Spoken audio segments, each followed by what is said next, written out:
নিকটে বিশাল একটা ডিমপাড়া মুরগির ফার্ম, যেখানে 2.5 লাখ মুরগি সেখানে প্রতিপালন হচ্ছে। এই 2.5 লাখ মুরগির যে বিষটা, এই বিষটা 1.5 বছর 2 বছর হলো জমা থাকার ফলে এইরকম উঁচু হয়ে গেছে সেই বিষটা। ফলে যে ভীষণ গ্যাস, এই গ্যাসের থেকে হয়েছে প্রচুর পরিমাণে মাছি উৎপন্ন হচ্ছে। এবং মাছির অত্যাচারে বিগত দিনে আপনারা দেখেছেন, মিডিয়াতে গেছিল যে মাছির অত্যাচারে এলাকার মানুষ খেতে পর্যন্ত পারতেছিল না। ইদানিং ওই ফার্মের গ্যাসে মানুষ অতিষ্ঠ। আমাদের এই চাকুরমারি গ্রামে বিশেষ করে যে হেপাটাইটিস, যেটাকে বাংলাতে জন্ডিস বলছি আমরা, ব্যাপক পরিমাণে জন্ডিসের উপদ্রব ছড়িয়ে পড়ছে। মানে মানুষ আতঙ্কের মধ্যে আছে, এলাকার মানুষ সন্ত্রস্ত।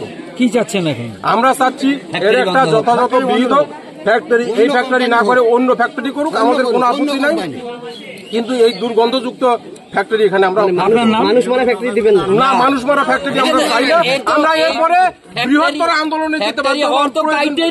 প্রয়োজনে আমরা চরম পর্যায়ের আন্দোলনে নামতে বাধ্য হব। আমরা উন্নত করছি প্রশাসনকে, আমরা লিখিতভাবে জানিয়েছি, বিভিন্ন দপ্তরে লিখিত আকারে জানিয়েছি।